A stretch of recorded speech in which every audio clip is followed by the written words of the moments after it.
So in this video I want to show you how you can turn some rather monotonous and robotic beat like this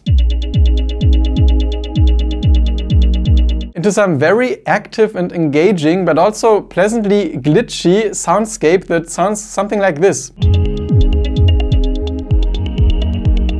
And all I did was using the LFO effect of Ableton Live, and in this video I want to show you what kind of great things you can do with it, because in my opinion it's one of the most interesting and also most useful audio effects inside Ableton Live. The reason why it is so great is that you can manipulate basically everything with an LFO. So it's not some direct audio effect like reverb or chorus, but more like some effect of some effect that lets you just manipulate some parameters of, for example, some chorus or reverb effect. Oh, and my name is 𝗕𝗲𝗂, by the way. I make music tutorials and performance videos, and in case you like this video, you're warmly invited to check out my other videos that you can find on my YouTube channel. So the example that I've shown you has 4 different parts, and let's listen to it once more.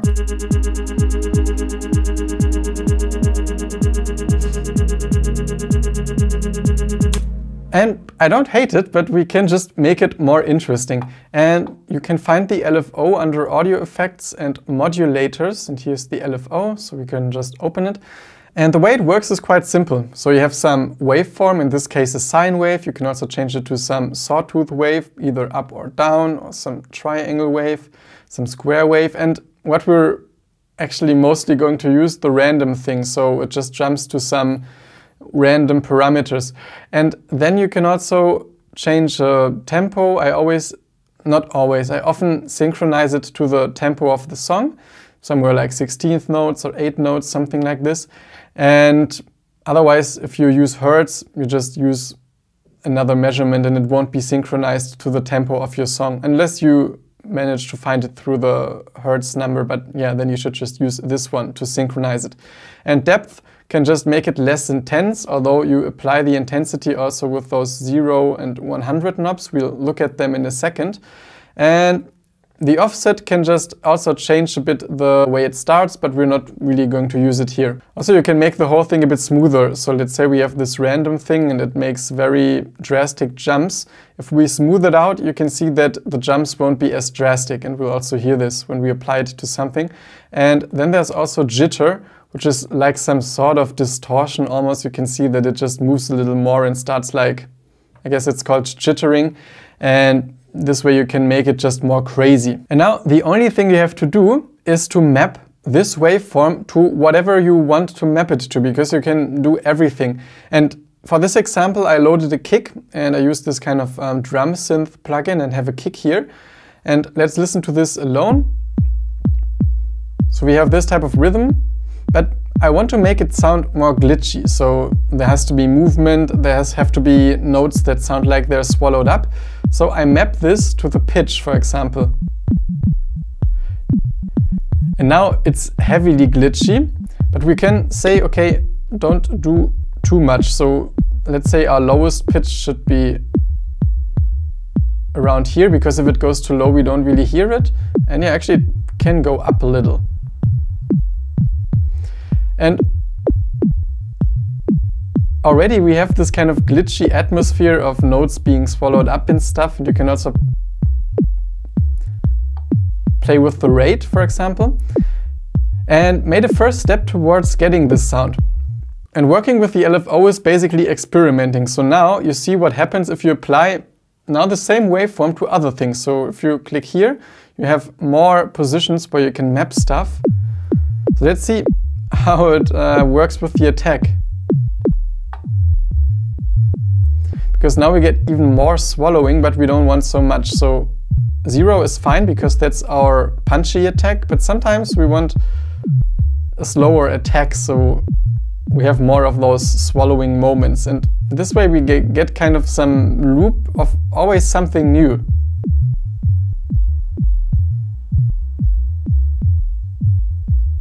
You can do it with overdrive as well.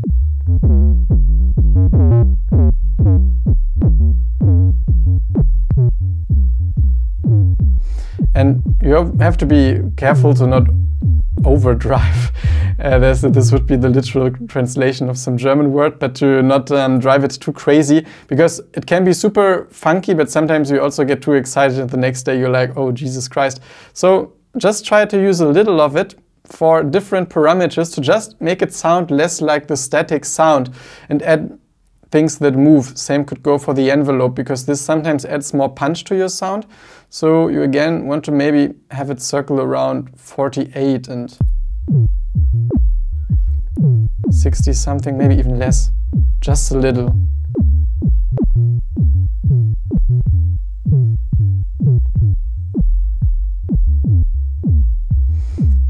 And this way we have a nice kind of soundscape already, but it's just a glimpse of what you can do with the LFO, because you can also apply another one and map it to this LFO. So for example, this LFO could control the rate, but again, we change it to random and do it at least synchronized to the click. And so now you can see that it jumps around here, but it's again too much. So I don't want it to go to like the longest intervals of pitches, and I also want to this time smooth it out a little. See if you see this way it doesn't move so strongly.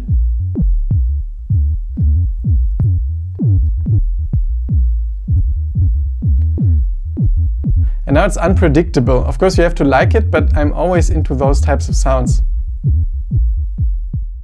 And you can always use LFOs you have already, or if you want some other LFO with another type of style, you can always apply a new one. But yeah, you just have endless possibilities. There's no right or wrong. You just need a little experimental mindset and be open to just connect it to things where it totally doesn't work and you can ditch it and just start another idea, because this is purely intuitive. And I mean, you can think of what you want to change, but it's nice to do it with some more experimental mindset. By the way, in case you enjoy this video, I'd be super thankful if you could take one quick extra second to click the like button. Thanks. But for this video, let's move on to the HiHat. And here you can do something that I find extremely nice, which is, let's open the LFO, that you map the LFO to those parameters here. So for example, you can map it to the decay, and let's put the attack to 0 for now. You may have to make sure that the sustain is off, so there's no sustain, so you control the kind of length of the percussive sound with the decay.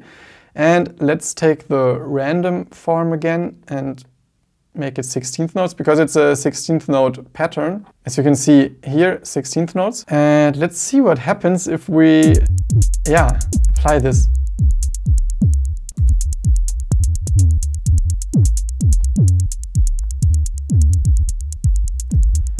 You get those variations that sound like somebody's not able to play it at the same sound all the time, and this brings in some liveliness, because you take away the kind of staticness from having a hi-hat sound that always sounds exactly the same, unless you want this. But if you want this kind of more moving character, then this really, really helps. And you can do the same for the attack, which is also super cool, because this way, again, you remember from the bass drum that it swallows up the first notes sometimes, and we have to again adjust it here so it's not too strong.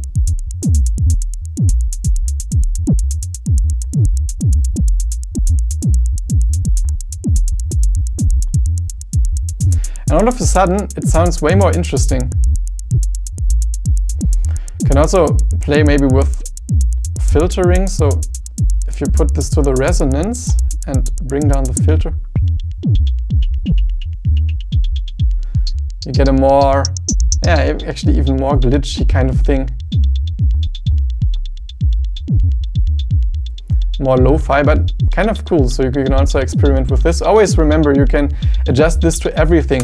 And that brings me to the next one. And by the way, if you happen to enjoy this video, you're also warmly invited to consider subscribing to my channel, where you can find many videos about Ableton Live and also music production in general. And also, I'm kind of getting close to the 1,000 subscribers, so at the moment every single one means even a little more to me. Thanks. Because here I have a vocal sample, again loaded into the simpler. And a thing that I find super interesting is to apply the LFO to the start time of the sample. So you see now that it always moves around. And here it's again most interesting, in my opinion, to use the random one and bring it to 16th notes, because again, it's just a 16th note pattern. And let's see already what happens. Yes, and let's immediately do it for attack and decay as well.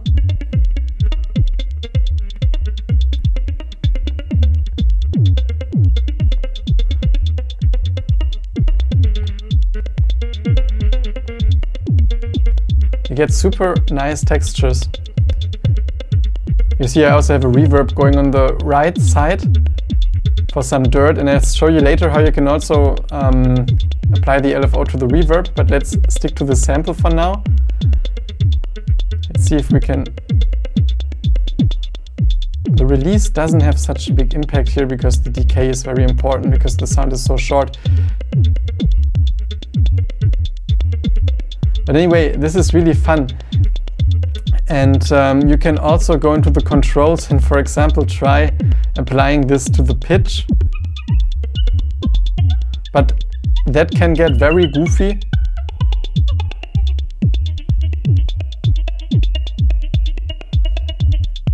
And I kind of figured out a pitch here already where it fits with this chord part that I'll bring in a second, so I'll leave this for this time. But you could also try it with just the detune.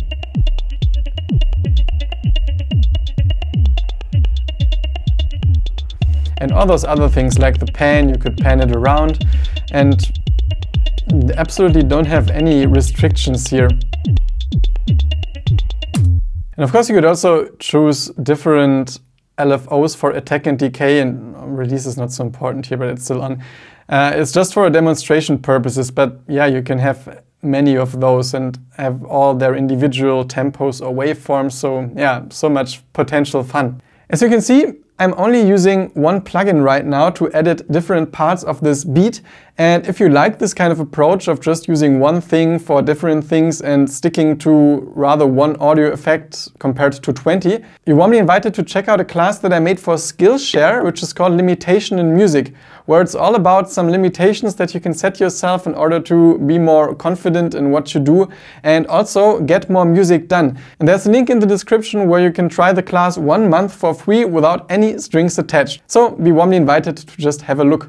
And you can also apply it to third-party plugins. For example, here I have the Prophet plugin from Arturia and already have some fader here for the filter amount and had some high passing going on. So if I put some LFO here, I can also easily apply it just to the filter amount, because it's not possible to do this inside the synth itself, because it's a kind of simple one, what I like. But sometimes if you have a synthesizer where maybe you can't edit a parameter that you would like to edit, just grab the LFO and quite likely it's going to be possible. So now it just moves the sound a little. Actually way too much.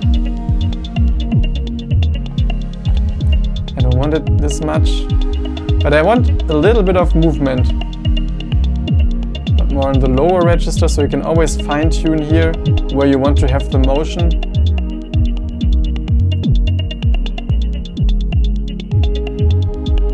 And that's kind of what I want.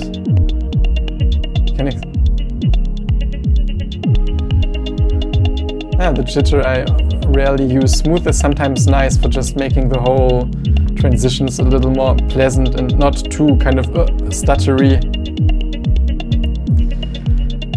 What I said already, it's also very fun to apply those to, for example, reverb sends. So you can send, this one has a reverb on the left side, and let's just use it for the same one.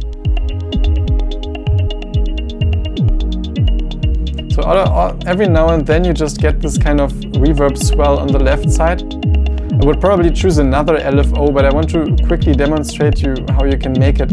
And the same you could, as I said, do also here. Actually, let's choose the same one. You can also choose an LFO on this track for editing a parameter on another track. You can just go across everywhere with them. And so you could do it for this one.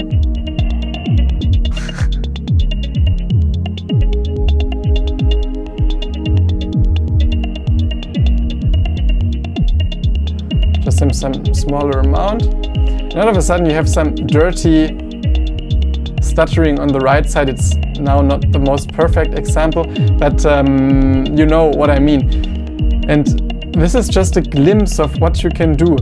And I really enjoy having those sessions where I just use some instruments or samples or whatever and use the LFO to make some very unique soundscape out of it, because often the effects you can do immediately before having those kind of typical post-production effects can be the most interesting ones, because they have the most direct impact to the sound you're actually working with. And that's everything I wanted to show you in this video, and hope that you enjoyed it and feel motivated now to head over to your DAW and try messing with the LFO. But before you do that, please do me one quick favor and hit the like button in case you enjoyed this video, and be warmly invited to also subscribe to my channel, because you can find many Ableton tutorials there. I'll also link a playlist here, and also some small electronic music performances, and also some talks about my synthesizer or drum pad. And also I'm kind of getting close to the 1000 subscribers, so at the moment I'm even more happy about every single one. Apart from that, I wish you inspiration with whatever it is that you create, and really hope to see you soon again at this channel. Bye!